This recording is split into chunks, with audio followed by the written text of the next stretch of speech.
Hello mga kaguro, quick tutorial tayo kung paano gamitin yung ating reading and literacy assessment tool. May mga sheets kayo dito makikita, but let's start to edit the data validation. So ito po, dito magkukuha ng results na nakalagay sa term 1 and term 2 and sa final report natin. That's why we have to edit this accordingly.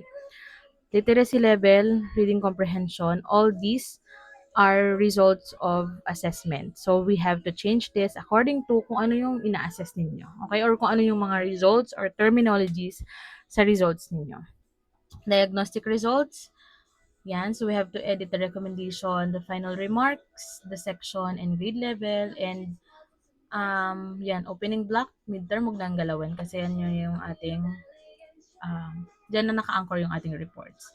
So term 1, nakalagay dito, manual input ng name. Copy-paste na lang kayo sa list, sections. Yung section, dapat same kung ano yung nandito sa section field ng ating data validation reference. Age, importante yung age ng bata. Date of assessment, very important. Common words, results, ayan. Dito na tayo mamimili based on sa ating mga nilagay. Okay? So, naka-drop down na yan, kaya mamimili na lang kayo, magsiselect na lang kayo per students. Intervention program, name of tutor, and recommendation, ito, manual input ito. Recommendation, you have to select. It's the same with term 2 and term 3, but wala na yung date of assessment and also yung age.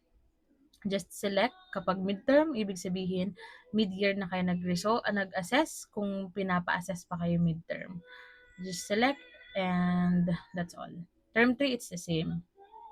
Final dito, nakalagay reading intervention na ginamit or ginawa or in-implement, name of tutor, recommendation. So, lahat po ito manual inputs, okay?